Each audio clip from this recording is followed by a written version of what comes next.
Good morning, students. Now I'm going to explain about the answers for the exercise I sent on despite, in spite of second model. See the first one.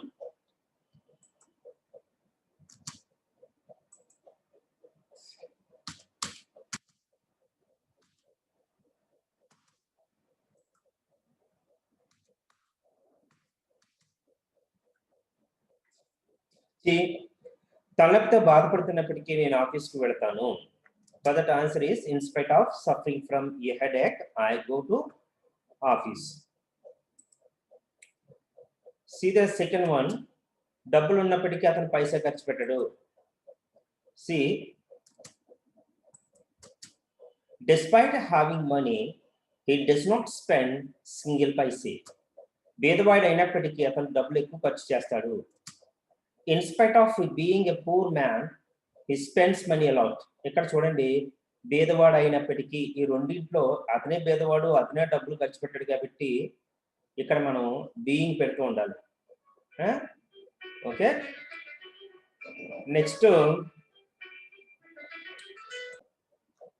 Okay, ఇప్పుడు మనం so ఇలాగా మనకి భేదవాడు అయినప్పటికీ, సన్నంగా ఉన్నప్పటికీ, లోగా ఉన్నప్పటికీ మనకి యామ్ ఈజ్ బార్ పెట్టాలి. యాక్చువల్గా మన యామ్ ఈజ్ ఆర్లు బదులుగా మనం ఏం చేస్తాం అంటే బీయింగ్ పెడతాం అన్నమాట ఇక్కడ. ఓకే, ఒకటే సబ్జెక్ట్ అయితేనే. ఓకే, ఫోర్త్ వన్ చూడండి, ఆమె లావుగా ఉన్నప్పటికీ రన్నింగ్ కాంపిటీషన్ లో పాల్గొంటుంది. అంటే ఇక్కడ లావుగా ఉండటం అన్నది కూడా మనం యామ్ ఈజ్ ఆర్లో ఈజ్ పెట్టాలి, కానీ ఈజ్ పెట్టడం మనసు బీయింగ్ పెడతాం అనమాట. ఇప్పుడు ఏం చెప్తాం, despite being a fat women she participates in running competition. అలాగే సన్నగా ఉన్నప్పటికీ ఇక్కడ కూడా సన్నగా ఉండటాను వచ్చింది కాబట్టి ఇక్కడ ఈజ్ పెట్టాలి, అతను అనుకుంటే అతను కాబట్టి.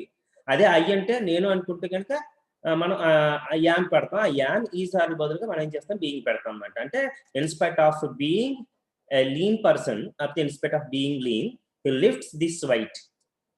సిక్స్త్ వన్ చూడండి, పండగ అయినప్పటికీ మేము కొత్త బట్టలు వేసుకోము అన్నాను. ఓకే, పండగ అయినప్పటికేమో పండగ వేసుకునేది మనం డిఫరెంట్ సబ్జెక్టులు కాబట్టి ఇక్కడ పొసిటివ్. ఇది థర్డ్ మోడల్లో నేర్చుకుంటారు, కానీ ఈ సెంటెన్స్ మిస్ చేయకూడదని ఉద్దేశంతో ఇక్కడ మీకు థర్డ్ మోడల్ సెంటెన్స్ చెప్తున్నమాట.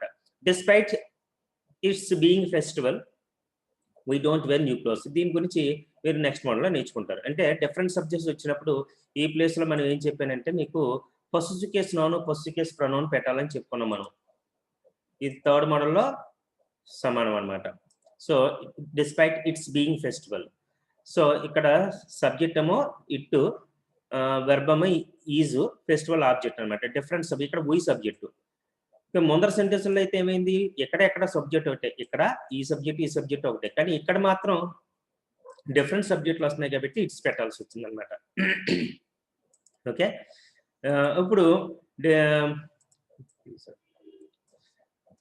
Despite its being festival we don't wear new clothes. అంటే పండగ అయినప్పటికీ మేము కొత్త బట్టలు వేసుకోము. రేపటి నుంచి పరీక్షలు ఉన్నప్పటికీ వాళ్ళు క్రికెట్ ఆడతారు. ఎవరికి ఉన్నాయి, వాళ్ళకే ఉన్నాయి. ఎవరు ఆడతారు, వాళ్ళే క్రికెట్ ఆడతారు. అంటే రెండాటిలోనూ సబ్జెక్టు వాళ్ళే కాబట్టి in spite of having exams from tomorrow they play cricket. నీరసంతో బాధపడుతున్నప్పటికీ మీరు షాప్ తెరుస్తారా? బాధపడేది అతనే, షాప్ తెరిచేది అతనే. అందుకని ఏం చేస్తాం, despite suffering from weakness do you open the shop. జ్వరంతో బాధపడుతున్నప్పటికీ మీ నాన్నగారు ఎందుకు ఆఫీస్కి వెళ్తారు? In spite of suffering from fever why does your dad go to office. అలాగే కాలు నొప్పితో బాధపడుతున్నప్పుడు, లేకపోతే కాలు నొప్పిగా ఉన్నప్పటికీ మీ సార్ ఎందుకు క్లాస్ రన్ చేస్తారు? ఉన్నప్పటికీ అంటే కలిగి ఉండటం కాబట్టి హ్యావ్ అనమాట. So despite having like pain why does your sir run class అని ఈ విధంగా ఆన్సర్స్ ఉంటాయన్నమాట. ఓకే, వీటిని ఒకసారి మీరు మీ ఆన్సర్స్తో చెక్ చేసుకొని తప్పు ఏమైనా ఉంటే కానీ వాటిని కరెక్ట్ చేసుకోండి. Okay, I'll be connecting with you third one on in spite of despite later. Meanwhile you have to practice these sentences. With this I'm stopping, students. I shall meet you with new lesson later. Goodbye, students.